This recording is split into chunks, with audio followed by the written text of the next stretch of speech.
మీ అందరికీ తెలుసు 2 ఏళ్ల కిందట ఎన్నిక వచ్చినప్పుడు శాసనసభకు ఎన్నికలు వచ్చినప్పుడు స్టేట్ మొత్తం ఎన్నికలు వచ్చినప్పుడు రాష్ట్రమంతటనేమో హైదరాబాద్ బయట ఒక లెక్క తీర్పిచ్చిండ్రు, హైదరాబాద్లో మాత్రం ఒకటే తిరిగి తీర్పిచ్చిండ్రు.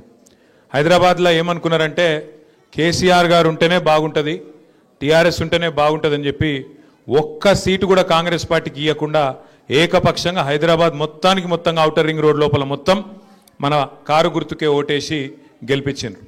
అప్పుడు గోపీనాథ్ గారు కూడా గెలిచినారు. గెలిచిన తర్వాత మరి సంవత్సరంన్నర లోపలనే ఆయన ఆరోగ్యం దెబ్బతిని మరి మొన్ననే జూన్ నెలలో ఆయన చనిపోయిన విషయం మీ అందరికీ కూడా తెలుసు. ఇక చనిపోయిన తర్వాత అనుకోకుండా వచ్చిన ఎలక్షన్ ఇది.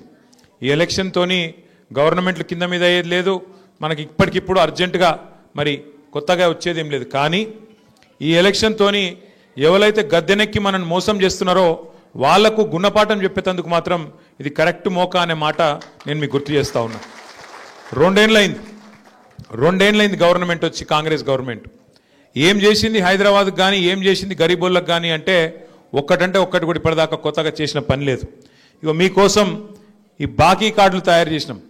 ఇంటింటికి వస్తాయి ఈ బాకీ కార్డులు, జర అందరికి ఇవ్వాలి ఒక్కొక్కటి. ఇక్కడ కూడా దీనిలో ఏం రాసినామంటే కాంగ్రెస్ వాళ్ళు ఏవైతే జూట మాటలు చెప్పినరో 100 రోజుల్లోనే అందరూ రాష్ట్రంలో ఉండే 18 ఏళ్ళు నిండిన ఆడబిడ్డలందరికీ నెలకు 2500 ఇస్తాం, ముసలోళ్ళందరికీ 4000 పెన్షన్లు ఇస్తాం, లగ్గం చేసుకుంటే తులం బంగారం పెడతాం, అట్లాగే మరి ఇంకా ఎన్ని చెప్పారు ఇక రాసిన ఇక నాకే చదివేతందుకు కూడా గన్నున్నాయి.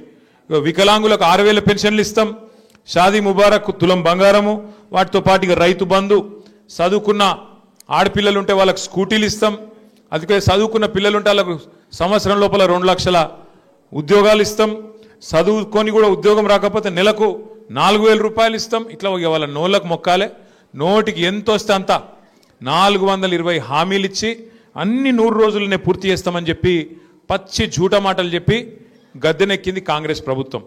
మరి గద్దెనెక్కినాక 2 సంవత్సరాలలో ఏం చేసినరా కాంగ్రెస్ వాళ్ళు అంటే ఒకటి మాత్రం చేసిరు. ఒక కొత్త ఇల్లు కట్టలే, ఒక ఇటుక పెట్టలే, హైదరాబాద్లో కనీసం పొక్కలు కూడా ఉడుస్తలేరు రోడ్ల మీద. కానీ ఒక్కటి మాత్రం పొక్తాగా చేస్తున్నాడు.